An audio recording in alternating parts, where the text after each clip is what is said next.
birthday weekend celebration of Dr. Martin Luther King Jr.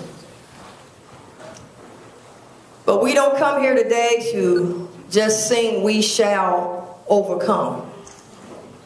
We don't come here today to just recite the words of Dr. King.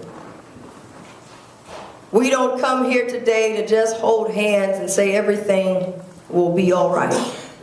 We come today in the spirit of the action-oriented civil rights movement of Dr. Martin Luther King on a very important subject: voting rights. Amen. So if you love Dr. King, you will join us to fight to protect voting rights. Right.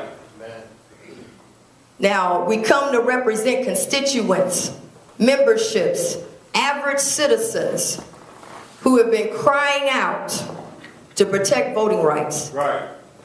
These are the same citizens who have had to be targeted by voter intimidation billboards. These are the same constituents who some took almost 2 years for votes to be counted. These are the same constituents where some votes to this day still have not been counted through provisional ballots.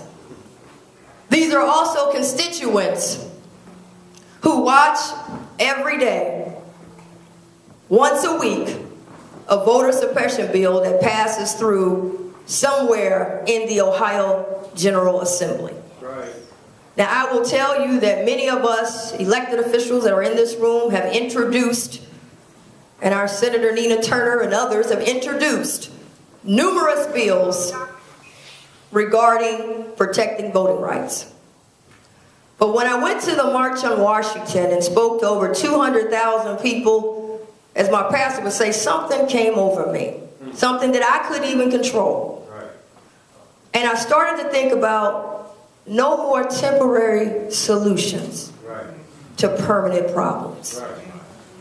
It's time for voting rights, of voter bill of rights, to be protected in the Constitution.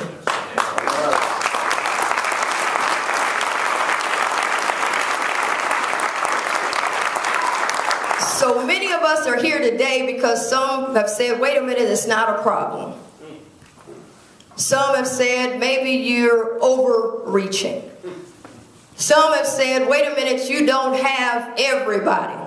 I'm here to tell you the reason that we're here at Trinity Baptist Church is because the Voting Rights Act movement meeting started in a basement in a church. Right. All right. Some have said, wait a minute, you're not rich. You can't come up with an idea like this. You're not rich. The people who are being targeted are not rich. Right. College students, senior citizens, African Americans, Latinos, the least of thee, the voiceless. Today we tell those folks, you will have a voice on voting rights by voting on it and putting it in the Constitution.